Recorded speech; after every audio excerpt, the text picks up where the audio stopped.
Gracias.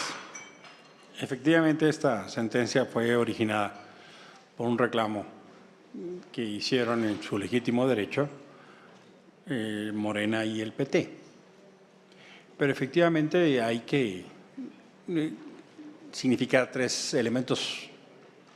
Primero, es que esta resolución, que como todas se van a acatar, tiene un impacto operativo muy importante para el Instituto.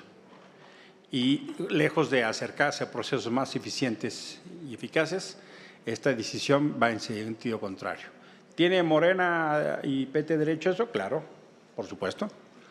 ¿Tiene derecho el consejero Rivera o cualquier otro a decir lo que opina la sentencia? Pero por supuesto, que se califique su opinión ya me parece un exceso. Me parece un exceso porque eso denota intencionalidad. Y claro que hay temor fundado, de que haya un uso indebido de este instrumento, es decir, de la representación de casillas con servidores, con servidores públicos, con siervos de la nación, como se leyó el antecedente, donde esta autoridad sí tiene facultades para intervenir y controlar. Y este es un mecanismo mucho más eficaz, mucho más eficiente. ¿Y por qué son esos antecedentes que tanto nos preocupan? Uno de ellos lo dio Marcelo Ebrard.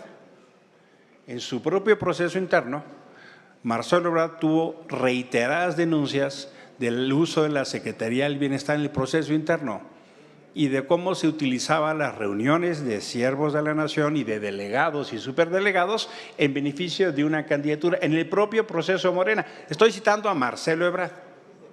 Segundo, en el propio proceso interno de Morena se acabaron a sillazos, golpes, incendios, quema de urnas. O sea, el propio proceso interno fue un ejemplo de una lucha campal de bandas contra bandas, entre ellos.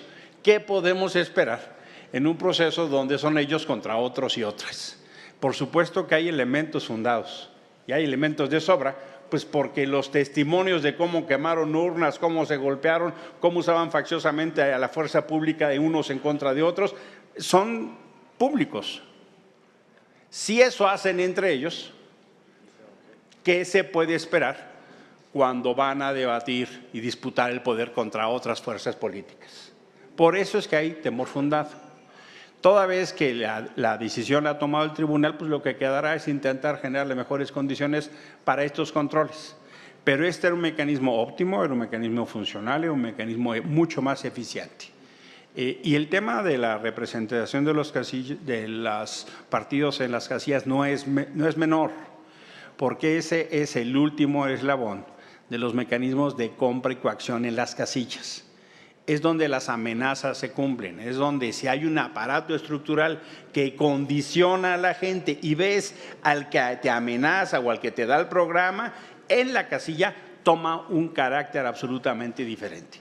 Hemos hecho muchas luchas en este país para tratar de revertir los mecanismos de compra y coacción y sabemos que en las jornadas electorales se mueven los aparatos en las primeras horas justo para condicionar eso.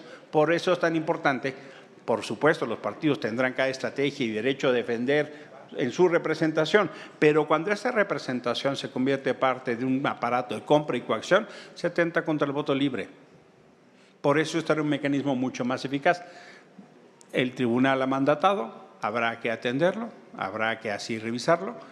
Ojalá tengamos algún medio que nos permita para eficazmente tratar de hacer algunos controles.